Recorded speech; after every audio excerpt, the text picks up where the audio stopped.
1999 সালে মমতা বন্দ্যোপাধ্যায়ের সঙ্গে জোট অটল বিহারী বাজপেয়ী, লালকৃষ্ণ আদবানির ছবি নিয়ে নির্বাচনে প্রতিদ্বন্দ্বিতা করলেন। 2001 সালে বললেন জর্জ ফার্নান্ডেজের দিকে তাকিয়ে কফিন কেলেঙ্কারি। কলকাতার বিভিন্ন জায়গায় হোর্ডিং লাগিয়ে দিলেন ক্ষমতা নয় সততা, দেখিয়ে দিল মমতা। 2001 সালে কংগ্রেসের সঙ্গে নির্বাচনে লড়াই, আবার পরাজিত মমতা ব্যানার্জি। ক্ষমতার পট পরিবর্তন করতে পারলেন না। অনিল বাবু বিবৃতি দিয়েছিলেন দিদি থেকে দিদিমা হয়ে যাবেন, কিন্তু পশ্চিমবঙ্গের অবস্থার কোনোদিন পরিবর্তন করতে পারবেন না। বামফ্রন্টের বিকল্প উন্নততর বামফ্রন্ট, এর বাইরে অন্য কোনো শক্তি নেই।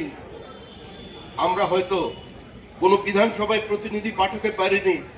আজকে যার নেতৃত্বে পরিকল্পিতভাবে নমশূদ্রদের নাম, মতুয়াদের নাম, হিন্দু উদ্বাস্তুদের নাম, বিজেপির লিড পাওয়া বিভিন্ন কনস্টিটুয়েন্সি থেকে তাদের বাদ দেওয়া হচ্ছে নাম।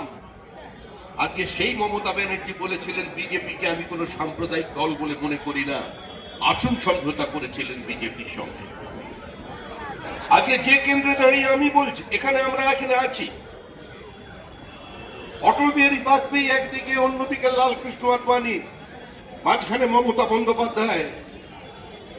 আমাদের জোট তৈরি হলো, জোট।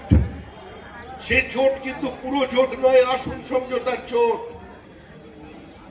এবং প্রতীকী ঘোষণা হলো উত্তর পশ্চিম কলকাতা থেকে প্রতিদ্বন্দ্বিতা করবেন অধ্যাপক বিষ্ণুকান্ত শাস্ত্রী। দিকে দিকে বার্তা উঠে গেল বিজেপি তৃণমূল ঐক্যবদ্ধভাবে সিপিআইএম এর বিরুদ্ধে ময়দানে লড়াইয়ে নামছে। ঠিক তার 7 দিন পর সুদীপ বন্দ্যোপাধ্যায় কলকাতার একটি সভা থেকে নিজের নাম এই কেন্দ্রে নিজে ঘোষণা করে দিলেন। ওটা তৃণমূলের কল্পনা, বিজেপির বিসর্জন দেবে কালকে বক্তৃতা। এখন তো জগন্নাথ দেবের পরিবারের প্রবল অশান্তি। বলরাম সুভদ্রা তো খেপে গিয়েছে, বলে এ তুমি কি করলে, তুমি একদম থাম বদল করে দিলে। বলে আমি তো উপর থেকে সব দেখতে পাই, মানুষকে মানুষ টুপি পড়ায়, কিন্তু স্বয়ং ভগবানকে কেউ টুপি পড়াতে পারে এই প্রতিভা তো কোনোদিন দেখি। আমি ওর কথায় সিদ্ধান্ত হয়ে এখানে চলে এলাম, তবে চিন্তার কারণ নেই।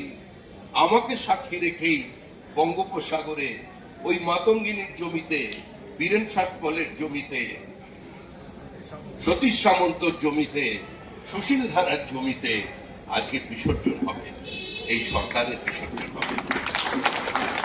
এখন আবার এদিক থেকে চলে গেছেন উত্তরবঙ্গে।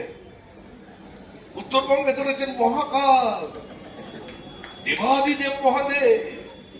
দুর্গার উপরে ভরসা রাখতে পারেননি, কারণ দুর্গা স্যালুট দিতে দিতে কার্নিভালে ক্লান্ত। এখন তাকে ধরে নিয়েছেন। কিন্তু এবার কোন দেবতা নয়, গণদেবতা স্থির করে নিয়েছে বিজেপির বিসর্জন অবসম্ভার। স্কুলের চাকরিটা ফিরিয়ে দাও। আমরা দীর্ঘদিন বলেছি এ রাজ্য লক্ষ্মী ছাড়া হয়ে গেছে। এত বোমা গুলির মধ্যে লক্ষ্মী কোনোদিন আসতে পারে না। লক্ষ্মী আসতে গেলে শান্তি চাই, পদ্ম ফুল চাই। এসো মা লক্ষ্মী বসো ঘরে, শুধু গান গাইলে লক্ষ্মী আসবে না। আমরা নিয়ে এসেছি এবার লক্ষ্মীর মাকে সরাসরি। অন্নপূর্ণা লক্ষ্মী ভান্ডার, মা এসে গেছে। এবার 1500 নয়, এবার 3000 মানুষ তার প্রতিষ্ঠা নিয়ে এসেছে। আমাদের ভোটার লিস্ট নিয়ে কত গন্ডগোল, দাদু খায় নাতি খায়, আমরা অ্যাড শুনেছিলাম। এখন দেখি ভোটার লিস্টে দাদুও খাচ্ছে নাতিও খাচ্ছে। দাদুর বয়স 42, নাতির বয়স 22। ভাবতে পারেন এদের তো বঙ্গভূষণ পুরস্কার করে দেওয়া উচিত। বাবা ছেলের বয়সের পার্থক্য 10, মানে 10 বছরে বাবা, মানে 9 বছর বয়স থেকে। দুরন্ত ছেলে, এদেরকে একটু খুঁজে বার করে নিয়ে আসা যায় না? 379 জনের আবার কেউ বাবা হয়েছে, তো ধৃতরাষ্ট্রকেও হার মানিয়েছে। কাপড়দা উকিল মানুষ খুঁজে পেয়েছে। আমি তো জানতাম এখন পর্যন্ত 7 জন ধৃতরাষ্ট্র আছে, মহাভারতে 1 জন। এবার কিন্তু তৃণমূল চলে যাচ্ছে, গল্প শেষ। মা কালী অনেকদিন আগেই ফাইল নেওয়া বন্ধ করেছে। বলছে না আমি আর পারছি না, আমি কত কষ্ট করব। শেষ পর্যন্ত আরজি করটা দেখে একজন মহিলা হয়ে আমার পক্ষে আর মেনে নেওয়া সম্ভব নয়। 6 সালে আমাদের সঙ্গে মমতা বন্দ্যোপাধ্যায় নির্বাচনে প্রতিদ্বন্দ্বিতা করেছিলেন শ্যামপুকুর কেন্দ্র থেকে, আমি প্রতিদ্বন্দ্বিতা করেছিলাম। একদিনের জন্য মমতা বন্দ্যোপাধ্যায় সেখানে এসে জোটের কোন সভায় অংশগ্রহণ করেননি। জোট ধর্ম বিজেপি পালন করেছে। ক্ষমতা ছেড়ে চলে যাবার পর বিজেপির সবচেয়ে বড় রাজনৈতিক প্রতিপক্ষ কংগ্রেসের সঙ্গে হাত মিলে নির্বাচন লড়বার পর তারপরেও কিন্তু অটল বিহারী বাজপেয়ী অবশ্যই দপ্তরবিহীন মন্ত্রী করে তাকে কিন্তু ফিরিয়ে নিয়ে এসেছিলেন। মৃত্যুর অন্ধকূপে যখন ঢুকে পড়েছিলেন আন্দোলন করতে গিয়ে, সেখান থেকে যিনি পার করে নিয়ে যান তার নাম ছিলেন রাজনাথ সিং। নিয়ে গিয়েছিলেন আমাদের আজকের মুখ্যমন্ত্রীকে। রাষ্ট্রপতির হস্তক্ষেপ হয়েছিল, উঠেছিল অনশন, কিন্তু তারপর শুরু হলো সমদূরত্বের রাজনীতি।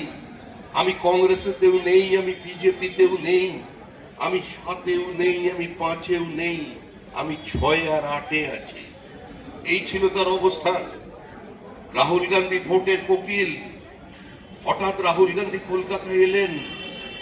রাহুল গান্ধীর কিছু পরেই পৌঁছলেন প্রণব মুখার্জি। প্রণব মুখার্জির সঙ্গে রুদ্ধদ্বার বৈঠক। কোকিল হয়ে গেল কাকাতুয়া। কংগ্রেস তৃণমূলের জোট সম্পূর্ণ হলো। পরিবর্তন হলো পশ্চিমবঙ্গের। কংগ্রেসের এক নেতা মনোজ চক্রবর্তী, বহরমপুর কেন্দ্রের বিধায়ক, তিনি পা থেকে চটি ছুঁড়ে ফেলে দিয়ে বললেন, আমি বেরিয়ে গেলাম মন্ত্রিসভা থেকে।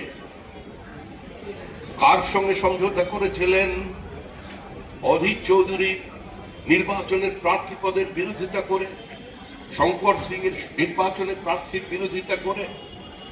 আন্দোলনকে আমরা আমাদের নিজেদের রাজনৈতিক সত্তাকে বিপন্ন করবার জন্য কেন টেনে আনি?